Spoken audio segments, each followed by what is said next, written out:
The Nintendo Switch is officially 6 years old, and I thought what better way to celebrate than to go over every single cozy game coming to the Switch in spring, or in March, April, or May, depending on where you are in the universe. Now, originally I thought we were entering into a slow period for cozy games. That's mostly because all of the really big cozy games aren't coming till later in the year. These are games like Fae Farm, which isn't coming out to the end of 2023, Story of Seasons, which is coming out in June, and Fantasy Life, which we have literally no idea when that's coming, but hopefully sometime soon. But it turns out there are still quite a few cozy games coming up in the next 3 months, and a lot of them I am very excited for. And don't forget, if you love all things new and cozy on the Nintendo Switch, make sure you subscribe to the channel down below. First up is Figment 2 Creed Valley, coming on March 9th. And if the song in the trailer is anything to go by, this game is going to be fantastic. Seatbelts are for the weak. What?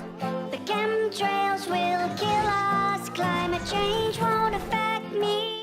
Figment 2 is an action-adventure game set in the human mind, with the once peaceful land being taken over by nightmares, which have shattered the moral compass, making it impossible for the mind to function properly. And it becomes up to Dusty and his sidekick Pippa to travel Creed Valley to restore peace to the mind. But the real best part of the whole entire game is that the nightmares have their own theme songs. So the song I showed you at the beginning of this isn't even the only song in the game. Throughout Figment 2, you'll solve puzzles by shifting the brain between its two states, open and closed-minded, and you'll take on musical boss battles to save the mind. It looks so unique, such a fun game, and I cannot wait to play it in just a few days. I can't believe I've never heard of this game before until now as well. Then we have Island Cities on March 9th. If you're a fan of solving puzzles, then this is the game for you. The premise is pretty simple, just switch around city blocks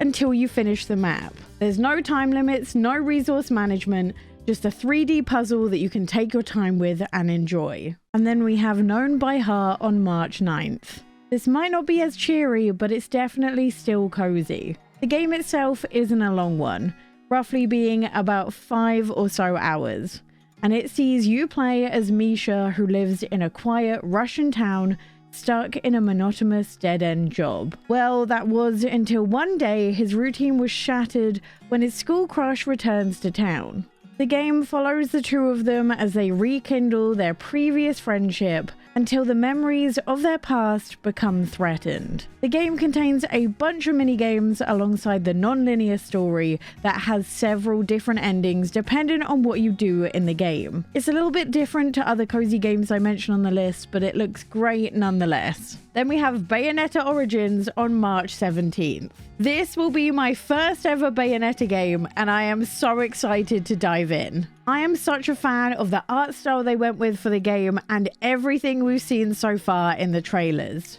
You play as Cereza, who enters a dangerous forest ruled by fairies to try and free her imprisoned mother. In the forest, you meet Cheshire, a demon cat who helps you along on your journey, and you end up controlling both of them by using Cereza's magic to support Cheshire in battle. This means battles aren't just button mashing, but actually tactical, as Cereza herself can't do any damage, but she can support Cheshire the cat, who does. And you unlock new powers as you progress through the game. I think for me, how much I enjoy this is fully going to be dependent on how good the story is, but I'm excited nonetheless and cannot wait to play it. Then on the 23rd of March, we have Storyteller. This is probably the game on the list I am the most excited for, just because it's so different to every other type of cozy game we've seen. Storyteller is described as a reactive puzzle game that lets you build the story. Basically, it gives you comic panels where you get to fill in the blanks, allowing you to either tell a well-known story how you remember it, or you can change things up just a little bit to retell the fairy tale story however you want to. The game gives you a bunch of characters to choose from, so you can mess around with the fairy tales as much as you want. I cannot wait to see what chaos can be caused throughout the game, and I'm really looking forward to playing it. And then we have Atelier Ryza 3, Alchemist of the End, and the Secret Key on March 24th. That title is such a mouthful. Now, Atelier Ryza 3 was actually meant to be released at the end of February, but it got delayed by an entire month to give the devs some more time to finish it. I personally think games getting delayed is a good sign, as it basically means we're probably going to get a finished and more polished end product. So I'm happy they took their time. The story starts when Ryza notices the new appearance of a group of islands near her hometown. So naturally, Ryza and her friends set out to investigate. But once she gets there, she finds some ruins and a huge gate. And as she approaches the gate, she hears echoes of a strange voice telling her to reach the code of the universe. This leaves Ryza and her friends no choice but to venture off in search of it and to save her hometown. Now, although this game isn't quite open world, there are a series of multiple maps connected seamlessly together with no loading screens between them. So the world is still pretty vast and expansive. There's plenty to do in this RPG as well, with 11 party members to reunite from previous games. And I also love the look of the combat system they're implementing. This will be my first ever Atelier Ryza game, and I cannot wait to experience the franchise for the first time. I'm not sure if the next one is technically cozy, but you all keep on telling me Minecraft is cozy, so I'm including it. This is Minecraft Legends, releasing April 18th. And this is Minecraft in a way you've never quite experienced before, turning it into an action strategy game where you form alliances with the mobs you love to hate in Minecraft and charge them into battle. It's up to you to defeat the piglings to prevent them from corrupting this beautiful world with all the biomes you already love from Minecraft. If that's not enough, you can also challenge your friends into battles as well. I kind of love that Minecraft is branching out into different directions, and I'm really excited to see how this plays on the Switch. Then we have Coffee Talk Episode 2 on the 20th of April. Coffee Talk is one of the best and one of the most fundamental cozy games on the Nintendo Switch, so I am so excited that we are finally getting a sequel. Once again, you are back behind the counter as a barista where you can make drinks and listen to your fantasy customers' stories. Much like the original game, you can combine a series of different ingredients to influence their hearts with a cuppa. You can also draw latte art with each brew you make and immerse yourself with the cozy vibes of hanging out in a coffee shop.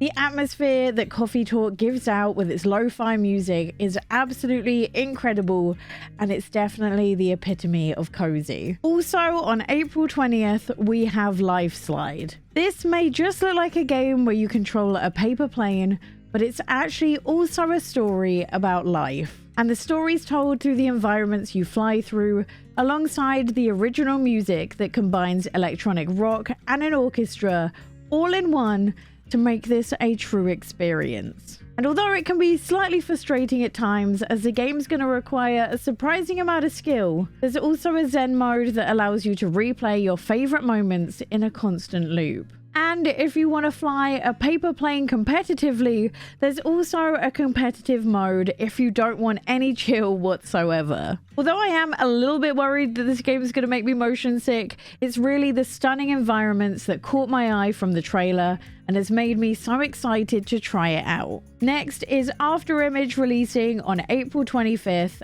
as I had to include at least one platformer for my cozy platform lovers. Afterimage takes place in a world named Engarden, where natural wonders lie everywhere. There's huge volcanoes, canyons, and towers that soar way into the clouds, and as you journey through the lands, you'll encounter fantastical creatures, giant bears, and spirits, learning all about them and their pasts as you go. But although the world is vast, it's not always safe, for there are corrupted waiting for you behind every corner, with deadly traps set up around the world to try and catch you out. Each area you encounter has different enemies and unique bosses to challenge your skills. But thanks to a diverse set of weapons and a talent tree, you can develop your very own battle style that complements how you like to play a game. It truly does look stunning, with hand-drawn backdrops behind you, and I'm so excited to see how this runs on the Switch. Then we have Roots of Patcha on April 25th, and this is probably also also one of my most anticipated games of spring. I am so looking forward to it.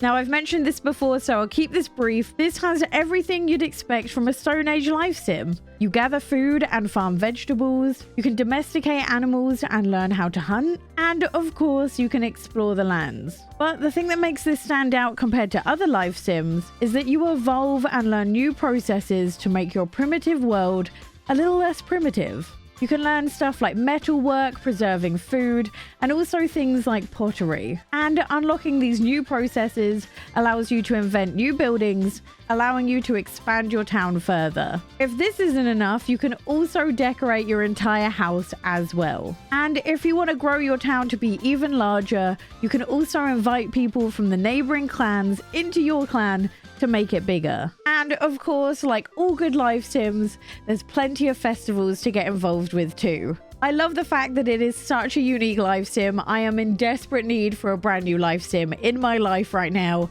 and I'm very excited.